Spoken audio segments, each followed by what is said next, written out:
Hi friends, welcome to my channel. মই সন্ধিয়া মোৰ চেনেল আপোনালোকক আকৌবাৰ স্বাগতম জনালোঁ। আশা কৰোঁ আপোনালোক সকলোবোৰ ভালে আছে। আজি মই আপোনালোকৰ আগত এটা সিম্পল মোৰ লাঞ্চ থালি ৰেচিপি লৈ আহিছোঁ। একেবাৰে থলুৱা, একেবাৰে আমাৰ অসমীয়া ষ্টাইলত। মই আজি আমাৰ থাৰ্সডে হয়, থাৰ্সডে আমি ভেজ খাওঁ। তো সেইকাৰণে মই একদম সিম্পল কেইটামান আইটেম মোৰ ভেজ থালিত, মোৰ লাঞ্চ থালিত মই ৰাখিম। একেবাৰে থলুৱা আমাৰ অসমীয়া খাদ্য।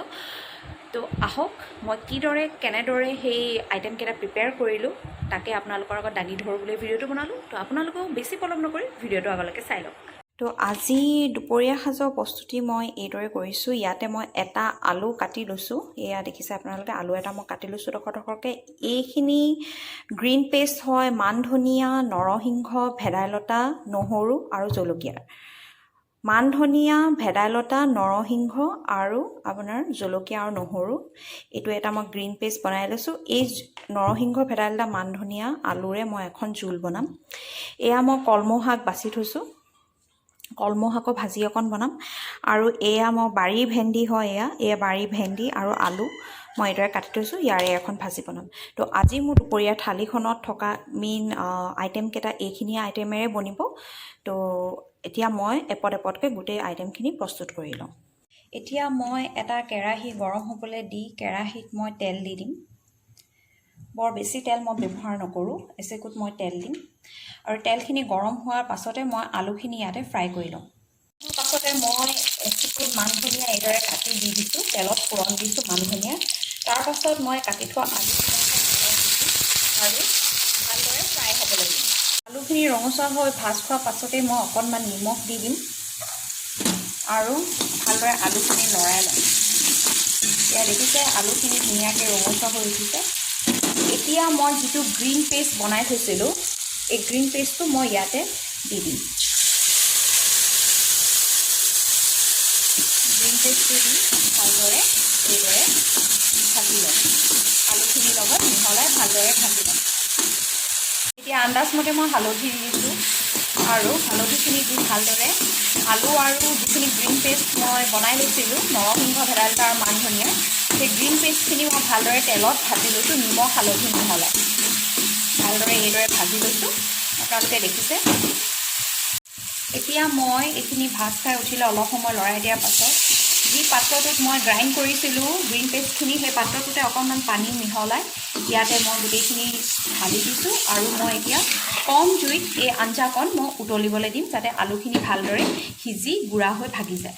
এয়া চাওক, পাছৰ পৰা আপোনালোকৰ চাগে চাবলৈ অকণমান প্ৰব্লেম হৈছে, কাৰণ তৰকাৰীকণ ভালেখিনি ধুৱাইছে। মই এই 7-8 মিনিট মই এইদৰে উতলিবলৈ দিলোঁ কম জুইত। আৰু এতিয়া গেছটো বঢ়াই দিছোঁ। আলুখিনি মই অকণমান ভাঙি দিছোঁ। বিশ্বাস কৰক বহুতেই ধুনীয়া স্মেল এটা আহিছে। মান ধনিয়া, নৰসিংহ, ভেদাইলতাৰ যিটো মই গ্ৰীণ পেষ্ট বনাই পিনে আলু সৈতে জোল বনাইছিলোঁ, এতিয়া উতলিছে। বিশ্বাস কৰক বহুতেই ধুনীয়া স্মেল আহিছে। আপোনালোকে এইদৰে, এতিয়া মোৰ তৰকাৰীখন ৰেডি হৈ গ'ল, আপোনালোকে এইদৰে গৰমে গৰমে পৰিৱেশন কৰিব পাৰে বা নমোৱাৰ আগতে অকণমান জালুকৰ গুড়িও দি ল'ব পাৰে। মই জালুকৰ গুড়ি ব্যৱহাৰ নাই কৰা। তো মোৰ ফাৰ্ষ্ট যিটো মোৰ আইটেম আছিলে মোৰ থালিখনৰ, সেইটো হৈ গৈছে। এতিয়া মই তৰকাৰীখন কেৰাহী বা কাঢ়ি থ'ম। এতিয়া মই ছেকেণ্ড আইটেমটো বনাই ল'ম। মই কলমৌ শাক ভাজিবলৈ অকণমান তেল দিম। এতিয়া দেখিছে মই বহুতে কম তেল ব্যৱহাৰ কৰিছোঁ। তেলখিনি গৰম হৈ পকাৰ লগে লগে মই দুফুটা নহৰু এইদৰে গোটাকেই, মই থেতালি লোৱা নাই, দুফুটা নহৰু মই তেলত দি দিম। এতিয়া তেলতেই মই অকণমান হালধি দি দিছোঁ আৰু কাটি থৈছিলোঁ কলমৌ শাকখিনি আৰু এটা আলু এইদৰে মিহলাই লগতে ডাইৰেক্ট মই তেলত দি দিম।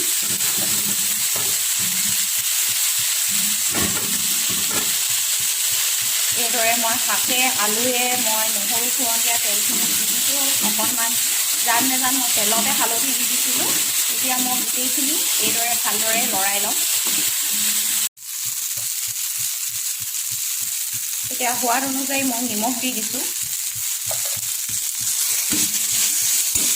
আৰু এইদৰে মই ভালদৰে লৰাই ল'ম। নিমখ দি শাকখিনি অলপ সময় মই এইদৰে ভাজাৰ পাছত এতিয়া ইয়াতে মই ডাঙৰ বিলাহীৰ এফাল বিলাহী কাটি কাটি মই মিহলাই দিম। এইদৰে বিলাহীখিনি মই দি দিছোঁ আৰু এইদৰে ভালদৰে মই লৰাই লৈছোঁ। বিলাহীখিনি ভালদৰে শাক আৰু আলুৰ লগত লৰাই লোৱাৰ পাছতেই মই ঢাক মাৰি অকণমান সময় সিজিবলৈ দিম, আপ টু 5 to 7 মিনিট। মই এটা ফুটেজ মোৰ ডিলেট হৈ গ'ল। একচুৱেলি কি মই বিলাহীখিনি দিয়াৰ পাছত অকণমান পানী দি দিছিলোঁ। তাৰপিছত পানীখিনি শুকুৱাই মই এইদৰে অকণমান শুকান ফৰ্মত মই গোটেই ভাজিকণ লৈ আনিলোঁ, চব্জিকণ লৈ আনিলোঁ। তো এয়া চাওক, কলমৌ, আলু আৰু বিলাহী চব্জি মোৰ ৰেডি হৈ গৈছে, যিটো মই অকল নহৰু দুপুটা দি ফোৰণ দিছিলোঁ, হালধি নিমখ দিছিলোঁ। তো মোৰ ছেকেণ্ড আইটেমটো ৰেডি হৈ গ'ল। এতিয়া মই এইটো কেৰাহীৰ পৰা কাঢ়ি মোৰ লাষ্ট মোৰ যিটো ভেন্দি আলু ভাজি সেইটো মই বনাই ল'ম। মোৰ ভাজিকণ কাঢ়ি মই আৰু অলপ তেল দি লৈছোঁ। আজি মই তেল একেবাৰে কম ব্যৱহাৰ কৰিছোঁ। তো এই তেলখিনি মই এইদৰে গৰম হ'বলৈ দিয়াৰ পাছত ডাইৰেক্ট ভেন্দি আলুখিনি মই তেলত দি দিম। ইয়াতে মই কোনো ধৰণৰ পিঁয়াজ, নহৰু একো মই ব্যৱহাৰ নকৰোঁ। জাষ্ট ভেন্দি আলুখিনি মই তেলত হালধি নিমখ দি ফ্ৰাই কৰি ল'ম। তেলখিনি গৰম হোৱাৰ লগে লগে ভেন্দি আলুখিনি এইদৰে দি মই ভালদৰে লৰাই ল'ম আৰু ইয়াতে মই নিমখ হালধি দি ভালদৰে এই আলু ভেন্দিখিনি মই ভাজি ল'ম। এয়া হালধি নিমখ দি কিনে মই ভাজিখিনি লৰাই লৈছোঁ আৰু এইদৰে মই ভাজি ল'ম আপ টু 5 মিনিটলৈকে, যেতিয়ালৈকে আলু আৰু ভেন্দিখিনি ভালদৰে ফ্ৰাই হৈ নাযায়। তাৰপাছত মই কেৰাহীৰ পৰা কাঢ়ি থৈ দিম। মোৰ ভেন্দি আলু ফ্ৰাই হৈ গ'ল, মই কেৰাহীৰ পৰা কাঢ়ি থ'লোঁ। সেইটো আৰু আপোনালোকক ৰেকৰ্ডিং কৰি নেদেখালোঁ। এয়া মোৰ ভেন্দি আলু ভাজা ডান। এয়া হ'ল মোৰ, এয়া আপোনালোকে চাওক, যিটো মই আলু, নৰসিংহ, ভেদাইলতা, মান ধনিয়াৰ মই জোল বনাইছিলোঁ সেয়া, আৰু এয়া বিলাহী, কলমৌ শাক আৰু আলু ভাজি।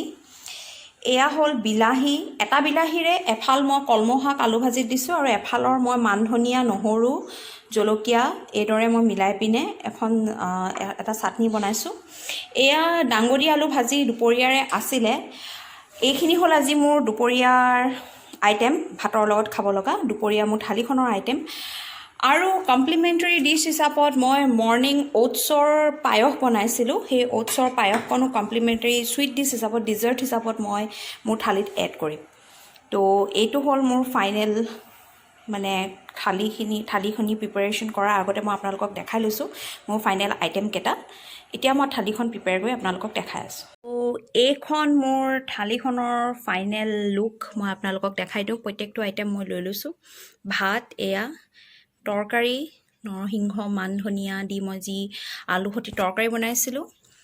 এয়া ভেন্দি আলু ফ্ৰাই, কলমৌ, বিলাহী, আলুৰে এখন ভাজি, এয়া দাংবডি আলু ভাজি মই দুপৰীয়াৰে কৈছিলোঁ, আৰু এয়া বিলাহী চাটনিকণ। তো এইখন মোৰ একদম চিম্পল এখন থালি। আৰু ডিজাৰ্টতো মই কৈছিলোঁ আপোনালোকক যে মোৰ অ'টছৰ পায়সকণ আছেই। তো একদম মোৰ আজি দুপৰীয়া, বৃহস্পতিবাৰৰ দুপৰীয়াৰ মোৰ একদম চিম্পল এখন লাঞ্চৰ থালি। বহুত ঘৰতে সহজভাৱে পাব পৰা কেইটামান আইটেমেৰে বনোৱা, বহুত সহজভাৱে বনোৱা, বহুত সাধাৰণভাৱে বনোৱা এখন থালি। তো আজি আপোনালোকৰ আগত মই আগবঢ়ালোঁ। আশা কৰোঁ আপোনালোকে ভাল পাব। তো আপোনালোকে দেখিলে কিমান সহজভাৱে আমাৰ চাৰিওফালে থকা আমি কিছুমান সাধাৰণ বস্তুৰে কিছুমান ভাল ভাল আমি আইটেম আমি বনাব পাৰোঁ, ডিছেছ বনাব পাৰোঁ। তো এই থালিখন মই ডেডিকেট কৰিছোঁ মোৰ মা আৰু মোৰ শাহু মালৈ। মোৰ নিজৰ মাৰ পৰা মই শিকিছিলোঁ বহুত সৰু সৰু এনেকৈ বন শাকেৰে বহুত বিবিধ ধৰণে কিছুমান আইটেম বনাবলৈ। মোৰ শাহু মাও তেনেদৰেই কৰিছিলে। তেখেতকতো মই লগ নাপালোঁ, কিন্তু মই শুনিছোঁ তেখেতো তেনেদৰেই বহুতখিনি আইটেম বনাব পাৰিছিলে। তো আজি এই থালিখন মই তেওঁলোক দুজনলৈ ডেডিকেট কৰিছোঁ। তো আশা কৰোঁ আপোনালোকে এই ভিডিঅ'টো ভাল পালে। যদি ভাল পালে লাইক কৰিব, শ্বেয়াৰ কৰিব, আৰু যদি মোৰ চেনেলটো এতিয়ালৈকে ছাবস্ক্ৰাইব কৰা নাই কাইণ্ডলি ছাবস্ক্ৰাইব কৰি দিব, আৰু কাষৰ বেল আইকনটো প্ৰেছ কৰি দিব আগন্তুক ভিডিঅ'ৰ ন'টিফিকেশ্যন পাবলৈ। তো আজিলৈ আহোঁ, ভালদৰে থাকিব, কুশলে থাকিব, ষ্টে ছেফ, ষ্টে হেল্ডি।